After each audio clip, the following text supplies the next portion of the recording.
Now, obviously, we're in San Francisco. I know your heart is still here. This is where you're from. My heart is still there. Oh, it's I good have to to talk tell to you. you, I heard the new single AM Gold today in the most pat trained San Francisco way possible. So I left the radio station. This is how magical your day is when you're in radio. Left the radio station after the show. I had to do some Girl Scout cookie drop offs in Ocean Beach. And then I cruised down the Great Highway on my way to Pacifica with the song playing. The sun is out. And I thought to myself, this was supposed to happen this way. And that Yeah. song is ridiculous. It's so good. I mean, thanks. I mean, it is a very San Francisco song, and I mean, we joke about my heart being there, but it really is. Even my, I came from Erie, Pennsylvania, moved to San Right. Francisco, and really woke up as a human.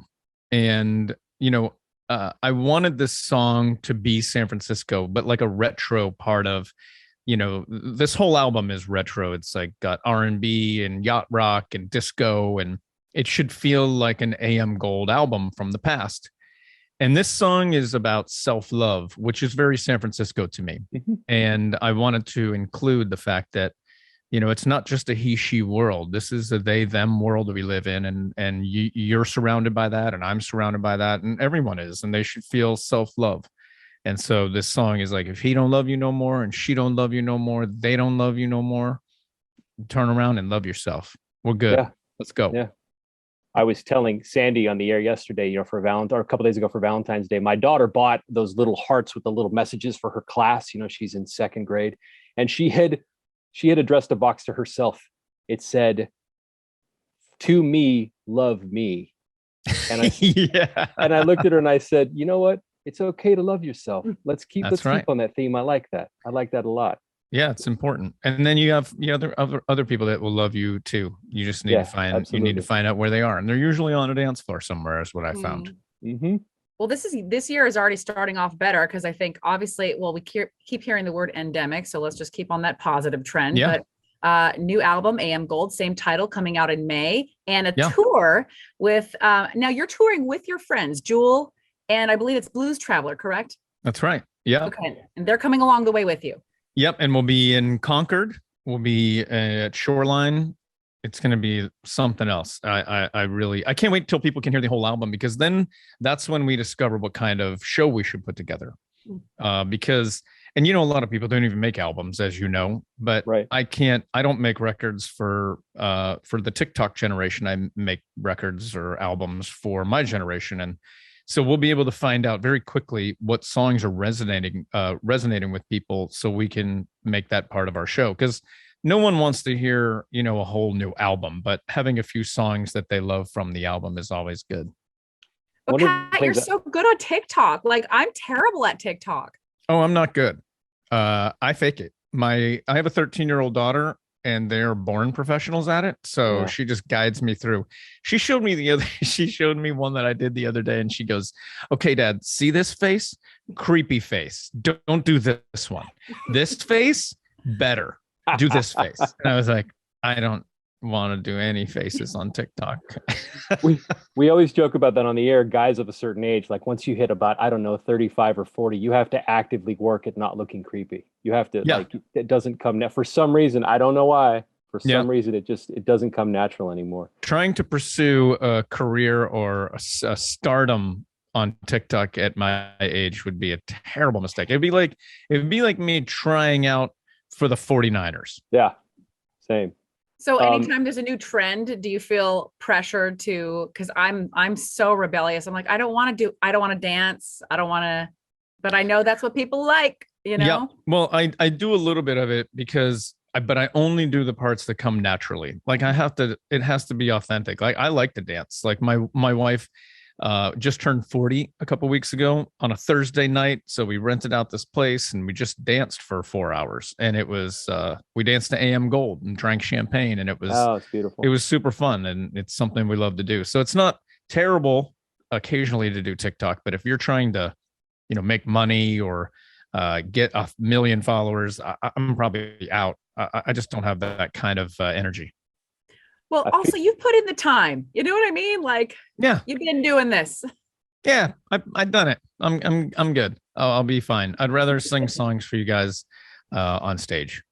I'm looking at your schedule here, and it's like the genie rubbed the lamp and Train's coming out, man, because you got the single came out today, the album's coming out in May. You've got the tour this summer that we just talked about, and I got the dates because my wife adores you, and if I don't take her, there's No, cool. So, well, hopefully your 7-year-old and your father enjoy us too, so the four of you can come. So Shoreline Amphitheater, July 31st, Concord Pavilion, July 30th. The tickets are going on sale on the 25th of this month. Don't miss out. Do you find yourself being a generational band now where, like, I hate to say it, but like grandmas have played the music for their daughters who have played the music for their daughters? I think we're at that age now, right? Do you Yeah, see that and I love it. You know, I always thought of, I remember years ago, my wife's little sister going to a huge venue to go see this new band that all her friends loved called Tom Petty and the Heartbreakers. And I was like, huh, okay.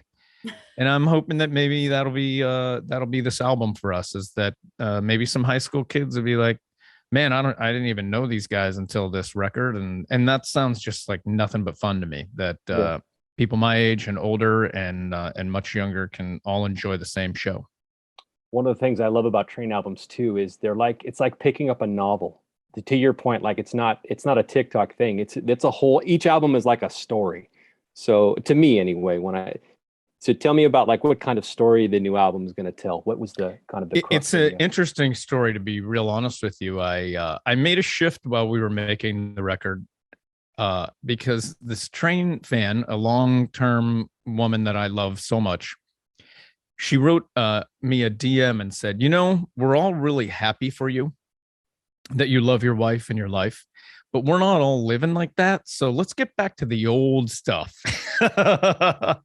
And so I was like, I got plenty of rage left. So why don't we revisit the past a bit more? And so this album is more a visit to the authentic past Pat. Yeah. Right. That's really interesting. So a fan could have that much influence on a song. Maybe maybe she woke up a part of me that I was missing myself. You know, like I recognize that not everybody wants to hear the happiest song. Like Hey Soul Sister or Play That Song are sometimes annoying to others. And Drops of Jupiter does not seem to be that for people because it has such a brooding sadness underlying it with hope, but it is a sadness, you know? Yeah. Well, and it's part of being a human. We experience all the highs and the lows, and that's why we love music, because it takes us to all the places. I think this album has a lot of that. And even this first song isn't like, hey, we're happy. It's, hey, you don't need them. Let's go. It's, you know, we're challenged with different feelings and different environments and different relationships. And we got your back. And it's good to have somebody's back. I also love what you wrote under the description of the single, because you were talking about how hard it was to just write music being behind like a monitor or a screen and not being in front of people for 2 years. So as an artist, have you felt disconnected, or did it cause you to go into a certain part of yourself that you didn't know was there? Was it a different kind of challenge? Well, I would like to clarify that, you know, my difficulty is very subjective. Like there are people dealing with real difficulty.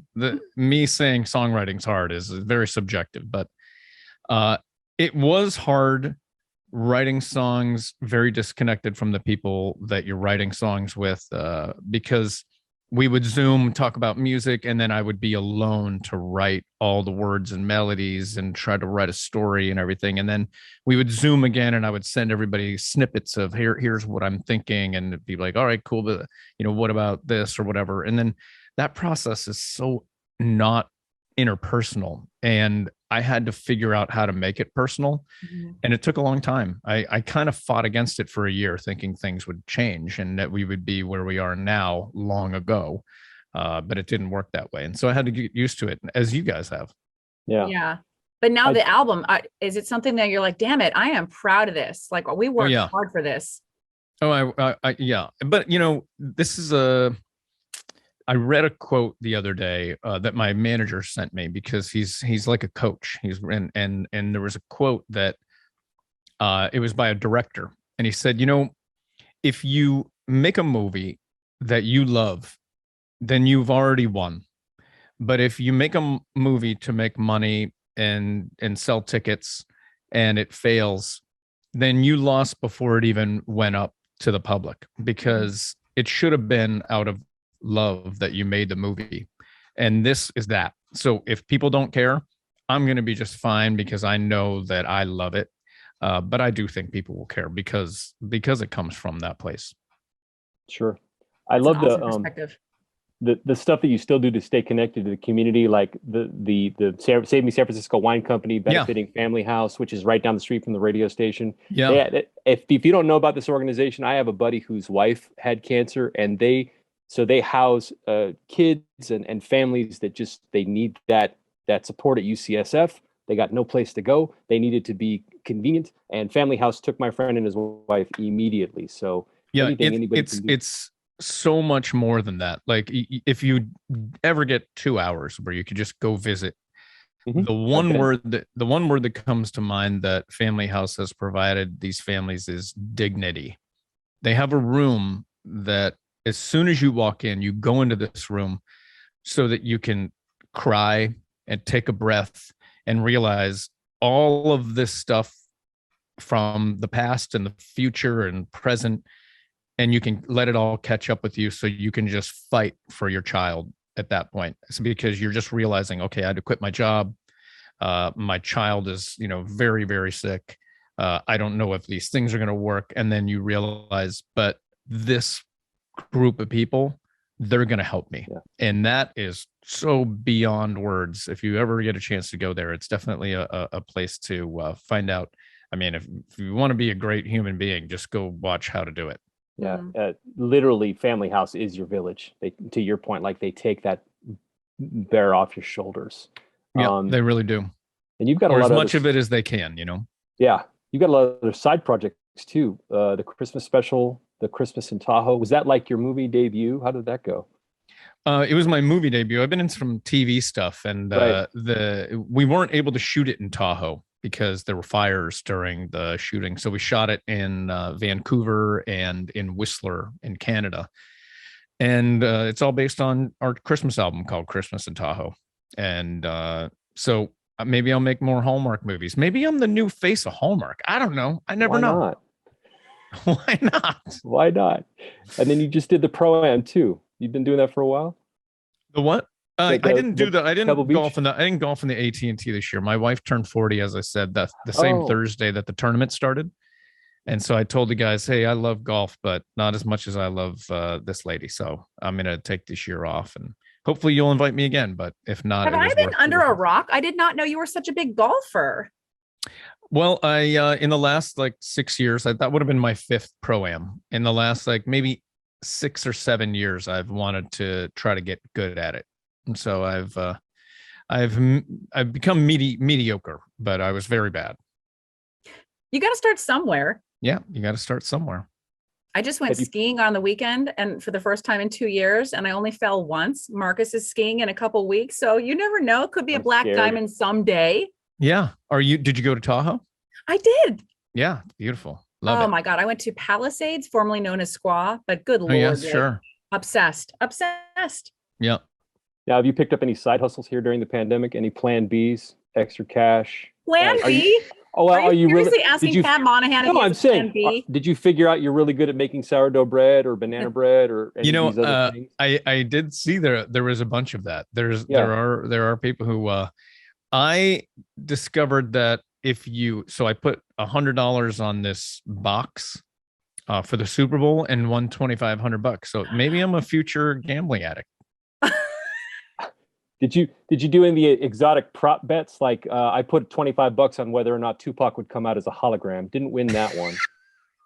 I wanted it. When they I don't know if you saw the halftime show, but when they started California Love, I was losing my mind. I was yelling at my wife, "He's coming! He's coming! Daddy's gonna win some cash." That would have been amazing. The horrible part of all of that is that you refer to yourself as daddy to your I know. wife. You're right. I'm not sure I'm a That's big what fan I do of when I that. start gambling, though. No, it's a little, again, fighting hard not to be creepy.